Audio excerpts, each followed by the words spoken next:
बिस्मिल्लाहिर्रहमानिर्रहीम। अस्सलाम वालेकुम। हकीकत टीवी साइंस एंड हेल्थ में खुश आमदीद। देखिए, चाइना और अमेरिका के दरमियान अब जो जंगें हैं वो अब इकोनॉमिक साइड से निकल कर मिलिट्री लेवल पर आ गई हैं, और इसमें शायद पहली दफ़ा ऐसा हो रहा है कि इसमें कुछ खलाई मखलूक का किरदार भी सामने आ रहा है। और ऐसा लग रहा है कि दोनों, चूंकि एक तो सुपर पावर है, दूसरी फ्यूचर की सुपर पावर है, तो दोनों ने शायद रसाई हासिल कर ली है, या तो बैरूनी जो इंसान के बाहर यानी ज़मीन से बाहर जितना भी खला का एरिया है उस पर रसाई हासिल कर ली है, जो कोई एक खलाई मखलूक है या दूसरी कोई भी मखलूक है या जिस जगह पर भी कोई आबादी है दुनिया की, उस पर सबकी रसाई हो गई है और दोनों अब एक दूसरे के खिलाफ लड़ रहे हैं। अब हुआ क्या है? देखिए, चंद दिन पहले मामला कुछ ये सामने आया कि चाइना का एक इशू था, यानी उसका एक बैलून आता है अमेरिका की साइड पर और वो आकर कहता है कि जी ये तो वेदर की तमाम इंफॉर्मेशन लेने के लिए आया, रिसर्च पर्पस के लिए, सिविल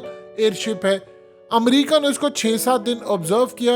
उसने कहा ये जासूस था और उसने सारी इंफॉर्मेशन हमारे नीचे न्यूक्लियर से लेकर न्यूक्लियर फील्ड की या मिसाइलों की तमाम कलेक्ट की है। उसके बाद जब पूरी दुनिया में शोर मचा तो उन्होंने इसको शूट डाउन कर दिया। अब आप जरा इमेजिन कीजिए कि चाइना ने इसको कहा कि ये जंग करवाने के मुतरादिफ है कि जब हमने इनको मना किया तो इन्होंने इसको शूट डाउन किया क्यों? उसके बाद एक अजीबोगरीब चीज आई है कि अमेरिका की साइड अलास्का की जानिब एक यूएफओ, जिसको ये कहते हैं अनआइडेंटिफाइड फ्लाइंग ऑब्जेक्ट, यानी कोई उड़ती हुई चीज है लेकिन हमें नहीं पता क्या है। ये माजी में उसको एलियन के साथ जोड़ते रहे और करंट हाल में भी। ट्रंप ने कहा था कि एलियंस के हवाले से रिपोर्ट मेरे पास पहुंच चुकी है, मुझे पता है असल मामला क्या, लेकिन मैं बताऊंगा नहीं।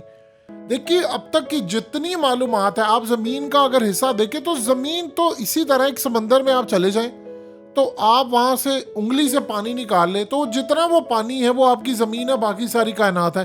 तो अगर जमीन पर सिर्फ हम मौजूद हैं तो सवाल ही पैदा नहीं होता कि सिर्फ ये एक छोटी सी एक डॉट की निस्बत आप देखें तो क्या सिर्फ इसके लिए बनाई थी दुनिया? सवाल ही पैदा नहीं होता। अल्लाह के राज बहुत बड़े हैं। अब हुआ यूं है कि एक UFO unidentified flying object America की स्पेस में दाखिल हुआ और कनाडा की साइड से इन्होंने कनाडा के प्राइम मिनिस्टर को कॉल किया और पूछा कि ये क्या है। उन्होंने कहा जी हमारा तो कुछ नहीं है। आप इमेजिन कीजिए कि अमेरिका के पास इतनी टेक्नोलॉजी है कि वो यहाँ पर बैठकर चांद को यानी मैग्नीफाई करके देख सकते हैं कि वहां पर क्या चल रहा है क्या नहीं चल रहा।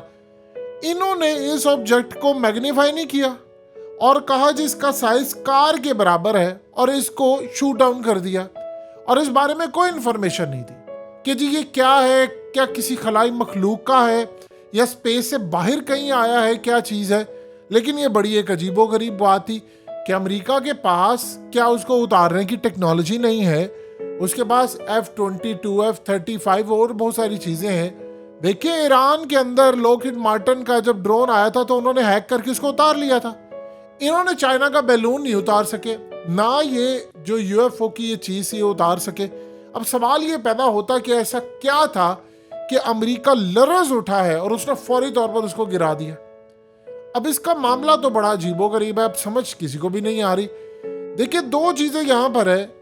अब चाइना के अंदर भी ये मामला हुआ और उनके एक एडिटर ने क्लियरली इसको बताया कि चाइना का एक प्रोविंस जो कि असल में इंडस्ट्रियल प्रोविंस है, यानी शैंगडोंग वो प्रोविंस है जहां पर अच्छी खासी उनकी इंडस्ट्री है, वहां पर भी अब उनके वाटर्स के अंदर ये चीज आती है कि वहां पर एक यूएफओ अनआइडेंटिफाइड फ्लाइंग ऑब्जेक्ट था। वो कहते हैं हम इसको शूट डाउन करने ही वाले थे, जाहिर सी बात है शूट डाउन करने वाले थे, वो नहीं किया तो वो गिर गया।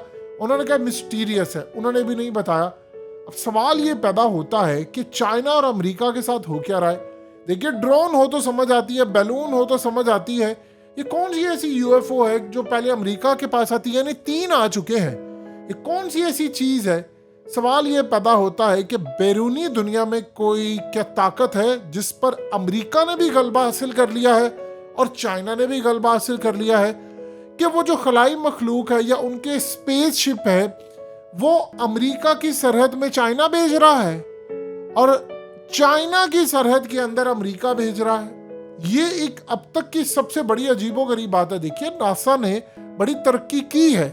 उन्होंने हालिया क्या बात की थी? उन्होंने हालिया ये बात की थी कि हमने यानी मुसलमानों से, यहूदियों से, ईसाइयों से सबसे उन्होंने रबाबित कायम की है और उन्होंने सबको कहा कि आप हमें एक बात बताइए कि आपका मज़हब कहता क्या है कि अगर हमें कोई खलाई मखलूक मिलती है, अब खलाई मखलूक से मुराद कुछ भी हो सकता है। देखिए, फरिश्तों ने जब अल्लाह पाक से सवाल ये किया था कि आप आदम को बना रहे हैं, ये तो फसाद मचाएगा, तो आप ये देखिए कि आपने जब कोई चीज़ नहीं बनाई जा रही हो जो पहले से तख्लीक ना हो, जब खलीफा वो बना रहे थे अल्लाह पाक हज़रत आदम अलैहिस्सलाम को, तो क्या होता है कि आप इतना क्लियर मुशाहिदा जब आपने कोई चीज़ पहले देखी हो, यानी मिसाल के तौर पर अब आपको कोई कहे कि जी मोबाइल फ़ोन ये बना रहा है और इस मोबाइल में ये चीज़ें होंगी, तो आप ये कह सकते हैं ये मोबाइल अच्छा ये इस तरह काम करेगा, इसके ये भी नुकसानात है, अगर इसकी स्क्रीन की क्वालिटी लो होगी तो आंखें ख़राब करेगा।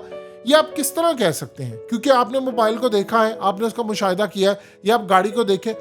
क्या फरिश्तों ने पहले देखा था कि कोई ऐसी मखलूक कायम थी? क्योंकि जिन्नात जो है वो इंसान से पहले आबाद थे, तो जिन्नात ने तो फसाद मचाया था, लेकिन वो और एलिमेंट से बने थे। उसको बिल्कुल इसी तरह तो फरिश्ते भी है, वो मखलूक बिल्कुल अलग थी।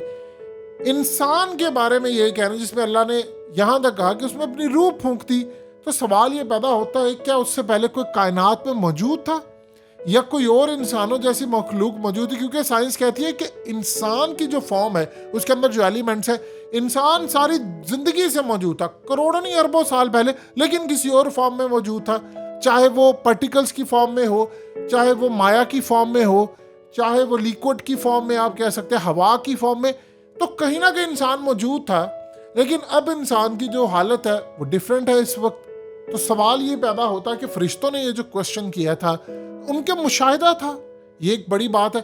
अब यहाँ पर जो मामला है कि कायनात में तो हम अकेले नहीं है, ये चीज़ तो तय हो चुकी है और ये बिल्कुल क्लियरली चीज़ है, क्योंकि ये पूरा प्लैनेट सिस्टम जो है वो इस तरह की गैलेक्सीज, ब्लैक होल्स और ये वो, कई साइंटिस्ट का तो यहाँ तक कहना है कि ब्लैक होल्स असल में रास्ता है दूसरी दुनिया में जाने का। तो अब जेम्स वेब तो जाकर जो तस्वीर और चीज़ें खींच कर दे रहा है, जो अर्थ जैसे प्लैनेट्स हैं, वो तो क्लियरली पता चल रहा है कि कोई ना कोई वहाँ पर मौजूद है। मार्स के ऊपर आपको चीज़ें मिल रही हैं। तो यहाँ पर जो मामला है, क्या अमेरिका ने खलाई मखलूक के ऊपर दस्तरस हासिल कर ली है, राब्ते हो चुके हैं, अब उनको यूज किया जा रहा है, तो क्या चाइना ने भी दस्तरस हासिल कर ली है कि वो अमेरिका के खिलाफ उनको बेचे हैं, उनके खिलाफ? यानी दोनों, आप जिस तरह कह सकते हैं कि अमेरिका ने टीटीपी क्रिएट की या प्रॉक्सीज इनकी होती है, तो अब स्पेस के अंदर भी ये जंग शुरू हो गई है, क्योंकि किसी का ड्रोन है या फलाना, वो तो आपको समझ आती है ये कारनमा चीज क्या है, और चाइना भी ये कह रहा है। तो ये मिस्टीरियस मामला बनता जा रहा है, ये किसी को समझ नहीं आ रही कि चल क्या रहा है, क्योंकि ना तो ये ड्रोन है, ना जहाज है, बैलून है तो वो भी पकड़ा गया। तो ये 3 आ चुके हैं पिछले चंद दिनों के अंदर। यूएफओ अमेरिका की सरहद में भी आ चुका है, चाइना की सरहद में भी आ चुका है। चाइना भी इस पर चुप है, अमेरिका भी चुप है। तो क्या इसका मतलब है दोनों को पता है? क्योंकि दो पहलवान जब लड़ते हैं तो हमेशा याद रखिएगा, जो अपना हाथ छुड़ाने में कामयाब होता है वो ज्यादा ताकतवर है। अमेरिका ने उस पर इकोनॉमिक पाबंदियां लगाई, चाइना कोरोना आ गया, ये वो, उसको कोई फर्क ही नहीं पड़ा, बाकी दुनिया का कबाड़ा हो गया क्योंकि वो ताकतवर है। तो ये सवाल अपनी जगह एग्जिस्ट करता है।